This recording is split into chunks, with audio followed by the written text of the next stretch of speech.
Ce que tu t'apprêtes à découvrir peut transformer ta vie, mon ami. Et si je te disais que, depuis toujours, une puissance immense dort en toi, pas dans un futur lointain, mais ici, maintenant, dans les profondeurs de ton propre esprit. Tu l'as peut-être senti, parfois, comme une intuition douce, comme une voix intérieure qui murmure, tu es fait pour plus que cette vie de peur, de doute ou de survie. Cette puissance, Joseph Murphy l'a nommée, l'esprit subconscient. Mais attention, ce n'est pas un concept flou, réservé aux philosophes. C'est une force réelle, constante, active, qui crée, sans arrêt, ta réalité. Tout ce que tu vis aujourd'hui, tes succès, tes blocages, tes schémas répétitifs, n'est pas le fruit du hasard. C'est le résultat d'idées que tu as acceptées comme vraies, et que ton subconscient a transformées en expériences concrètes. Ce que tu crois, devient ta vie, pas ce que tu espères, pas ce que tu veux quand tout va mal, mais ce que tu ressens profondément comme étant vrai. Alors je te pose une question simple,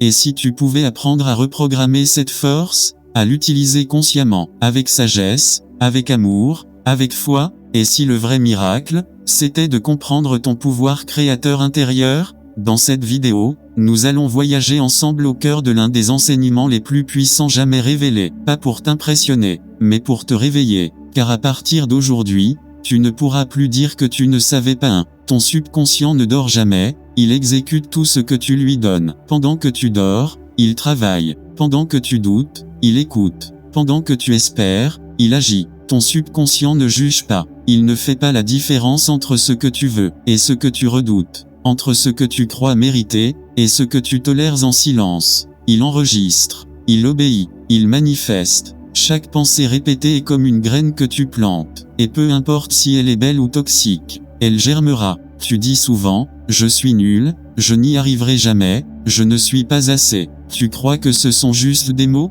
Non, ce sont des ordres directs à ton subconscient. Joseph Murphy disait, ce que tu ressens comme vrai, ton subconscient le fait devenir réalité. Et c'est là que réside ton pouvoir, et ta responsabilité. Tu peux choisir ce que tu veux qu'il exécute. Pas en luttant, mais en répétant, en imaginant, en ressentant, chaque jour, ce que tu veux vraiment voir fleurir dans ta vie. Exemple pratique, tu veux plus de confiance? Commence par visualiser chaque jour la version de toi qui parle avec aisance, qui agit avec calme. Ton subconscient prendra cette image comme un plan à suivre. Tu veux guérir une peur? Répète doucement avant de dormir, je suis en sécurité, tout va bien, la paix est en moi. Ton subconscient agira pendant ton sommeil pour aligner ta réalité. Tu veux changer une habitude? Remplace-la dans ton esprit par une image claire de toi-même en train de réussir, encore et encore. Rappelle-toi ceci, ton subconscient ne dort jamais, alors autant lui confier ce qui t'élève,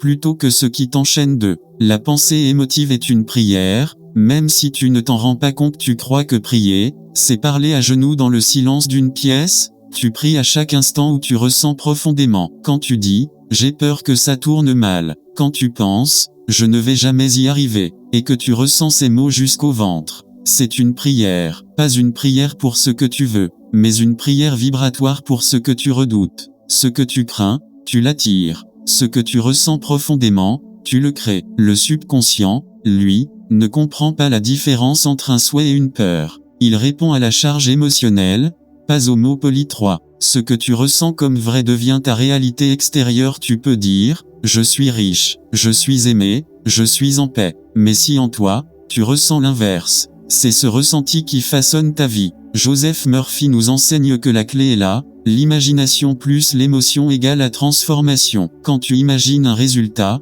et que tu ressens qu'il est déjà réel, tu actives ton subconscient comme une machine divine. Alors oui, les affirmations sont utiles, mais seulement si elles sont vibrées, incarnées, ressenties. 4. L'auto-sabotage vient de croyances inconscientes. Tu veux avancer, mais quelque chose te freine. Tu dis, je veux réussir, mais une voix invisible en toi chuchote, je ne suis pas fait pour ça, ce n'est pas pour moi, et si j'échoue? Ces croyances sont comme des virus mentaux, et tant qu'elles tournent en fond, elles dictent ta réalité. La bonne nouvelle, tout peut être reprogrammé, par la répétition, la visualisation, l'amour de soi. 5. Tu peux guérir, prospérer, aimer, en parlant à ton subconscient. Joseph Murphy rapporte des cas réels de guérison par la foi intérieure. Pas une foi religieuse. Un homme a guéri de l'arthrite en répétant chaque soir, Chaque cellule de mon corps obéit à l'intelligence divine. Je suis libre et souple. Une femme a trouvé l'amour après avoir visualisé, chaque soir, une vie de tendresse partagée, et en se sentant digne de la recevoir.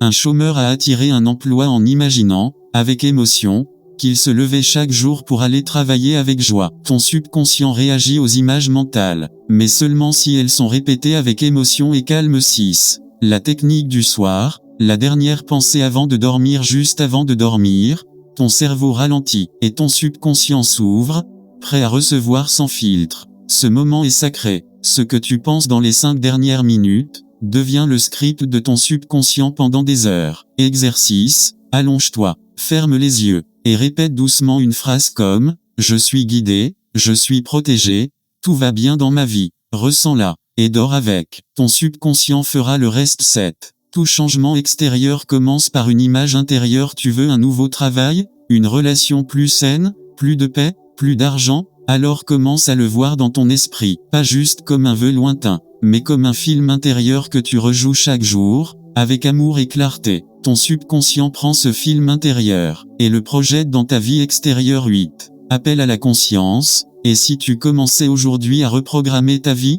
Ce n'est pas compliqué, ce n'est pas ésotérique, ce n'est pas réservé à quelques élus, c'est une pratique douce, mais puissante. Une conversation silencieuse entre toi et ton monde intérieur. Chaque pensée est une graine, chaque image est une direction, chaque émotion est une vibration. Ton subconscient t'écoute.